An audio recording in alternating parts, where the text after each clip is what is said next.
Clearance rates fall. Let's have a look. Hello everyone, Florian Heise here and welcome to another episode of HeiseSays. I have my stein of nice warm coffee and I thought we'd have a look at this article from the Financial Review that was sent to me by a viewer. Now, it's to do with auction clearance rates, and if you looked at previous videos I've done, I actually wrote an article that you can find on my blog, says.heise.com.au, about the fake auction clearance rates exposed. Now, working with data that was provided to us from Fresh Canvas, they actually data mined the information that the websites and spruikers put forward about auction clearance rates. And what we found was that what everyone has been saying out there, that there is actually an underreporting of negative results. So essentially, it's overinflated. It is always overinflated. You'll have people who have an auction and maybe no one turns up. And then the real estate agent just won't tell. They won't mention anything, so it'll just be ignored. It'll just be assumed to be the same average as all of the other auctions that were reported. So this creates a problem. So the whole methodology they're using is called into question. And I suggest you have a look at this. You can download the data that Fresh Canvas gave us, because I have no confidence in it. It's just used to spruik the market and to build people up and to create FOMO. I mean, you can understand why they're doing it. They need something positive, something to spin, or something to create fear in people that they're going to miss out. So that's why they're doing this. And, we read another piece the other day where apparently these unicorn properties, multi-million-dollar properties above reserve, are a sign that the market is just shooting up, is going crazy. And Keith from Fresh Canvas sent me some information going, that article is a work of fiction. And then I happened to get this sent to me by another viewer, so I thought, well, we need to put these two things together and perhaps paint a different picture. Could it be, guys, could it be that what they're telling us in the newspapers, on the television shows about the property sector shooting up while the economy is pretty much at a standstill isn't right? Could that be? No, it couldn't. They'd never lie to us, never in a million years. Well, let's have a look at this article, guys. So auction clearances tumble amid illness fears. Auction clearance rates tumbled as an increasing number of vendors pulled their planned auctions for the weekend. Buyers stayed away on health concerns about being in large crowds, and an increasingly cautious market focused on higher quality properties over poorer ones. And that's what I was saying. I'll bring up this chart, guys. This shows unit price growth in Sydney. Now, we're not all created equally, and nor are all properties created equally, and nor is unit price growth created equally. You can see here to the left all the red properties where there's been a loss, and to the right all the green ones where there hasn't. It's also called the red rooster line, but that's another thing entirely. So this aligns with my argument that we're seeing the unicorn properties portrayed in the media.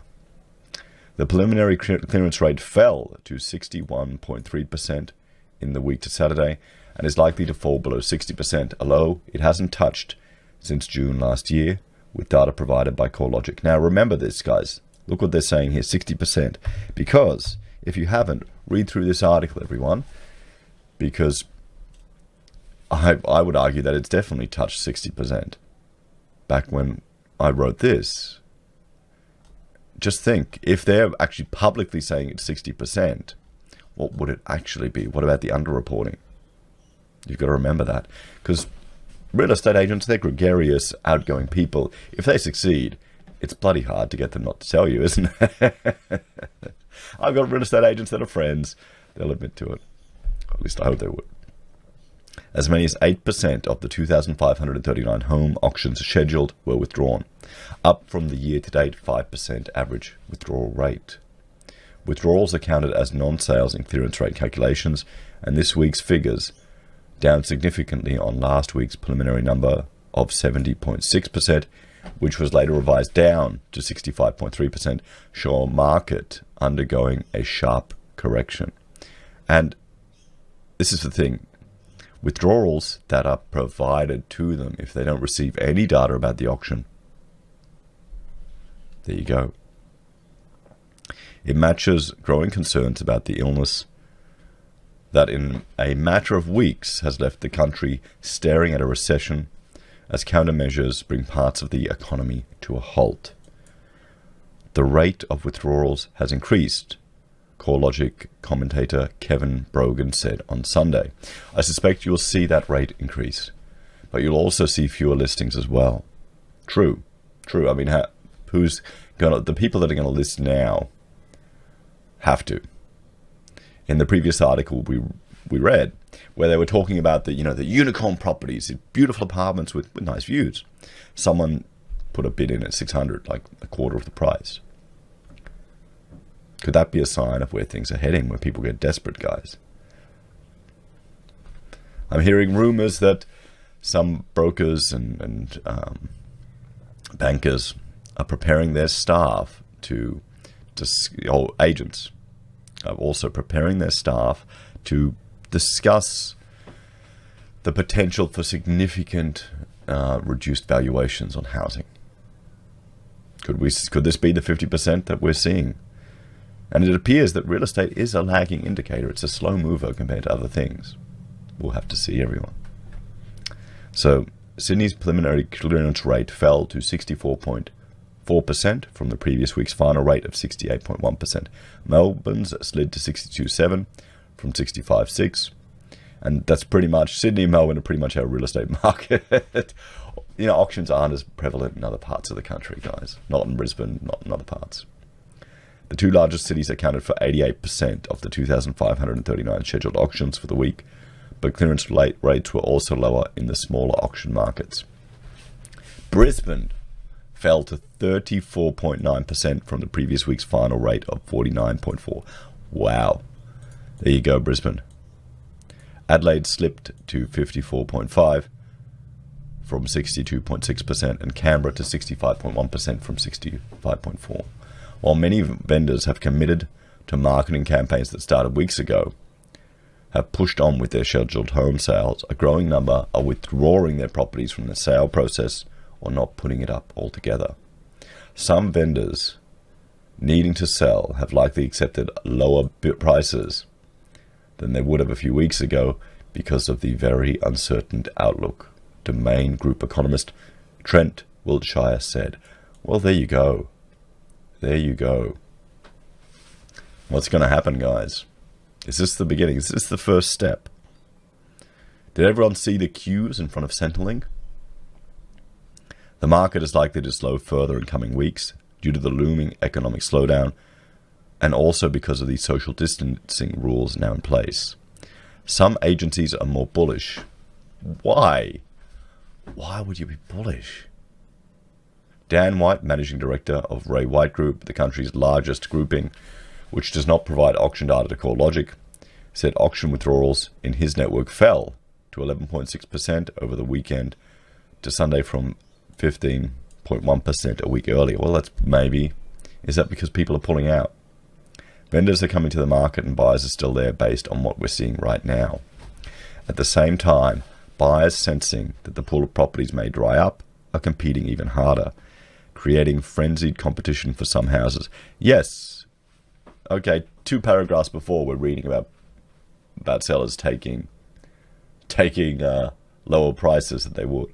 And now you're selling there's competition in that upper quartile, in the unicorn properties, in the special ones. Most people, myself included, don't have special properties. It's special to us, sure. But come on, guys. Well, actually, mine's probably a little bit more special to everyone else, but that's more so to do with the sorry state of living in a 100-year-old Queenslander. But, it's labor of love. Labor of love. A 3-bedroom home in Western Sydney's Bossley Park that had 2 bidders registered was delayed by a last-minute surge of bidder registrations. We had to start the auction about 7 minutes late because we had a flurry of 4 or 5 bidders coming in at the last moment, Ray White auctioneer Tim Snell said. The underbidder had never viewed the property before the day. The person that ended up buying, she had never seen the contract before. She was asking for a contract when we were 2 minutes before the auction was about to start. When it did start, competition pushed the price to $803,000, just above the optimistic reserve of $800,000. Oh, so we're not getting these insanely high reserves. We set a high reserve, Mr. Snell said. It was a bit of a negotiating tactic. If we needed to pause, we could go there. But buyers are also focusing on properties of higher quality.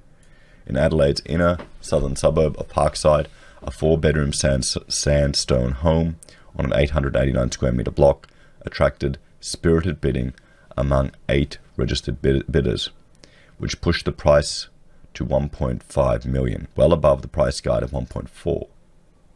There is still a large appetite for that classic turn-of-the-century architecture, said Harris Real Estate Managing Director Phil Harris. Well, yes, no. I agree. I would love... Okay, no. In my fantasy, I would love to have one of those nice little sandstone buildings in Adelaide. They're beautiful. In reality, I can just imagine how much work that'd be to maintain. At least here with my ramshackle Timber Queenslander, I can just chop bids, cut bids, attach bids, nail it, and I don't need to worry as much. There, if you're using the wrong... you could damage the stonework, and it would fall apart with my style of repairs. However, he said uncertainty from the illness meant the pipeline of properties coming into the market in the next few weeks would slow substantially as vendors held off on making big decisions until things became more clear. In Melbourne, buyer's agent David Morrell also expects a tightening in the market. The market's dropped off a cliff, he said. Some parts, the B and C grade properties, some parts with the B and C grade properties, unless it's the AAA that everyone wants. So there you go, the unicorns. They're going to line up and buy it. People will really chase quality even in these times. A 3-bedroom contemporary house at 88 Park Street in South Yarra passed in without a bid at auction on Saturday and is now on the market with an asking price of $5.85 million. We weren't surprised with that outcome. Then why did you go ahead with it?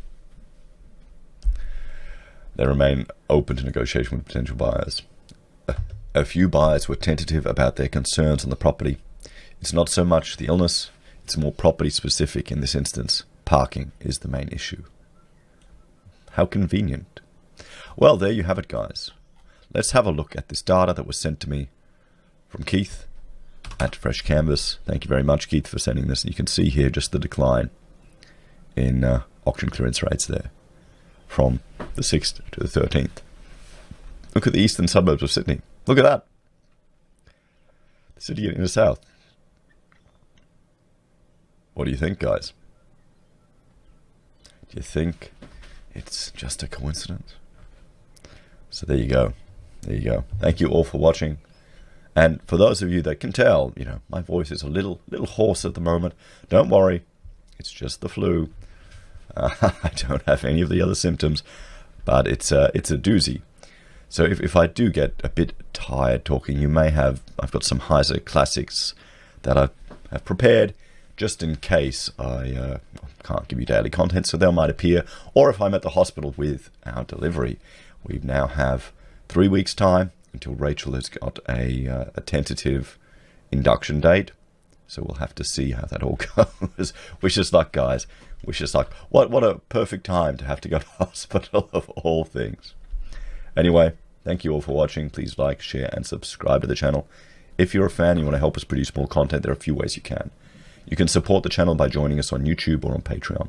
You can use our affiliate links at Amazon or eBay for your consumer purchases. Or you can also use our referral links at Independent Reserve or Kucoin for your crypto purchases. We have access to PayPal if you want to contribute that way, or merge from the HeiseSays website or Teespring below. Take care, guys. Have a great day, and I'll see you in the next episode.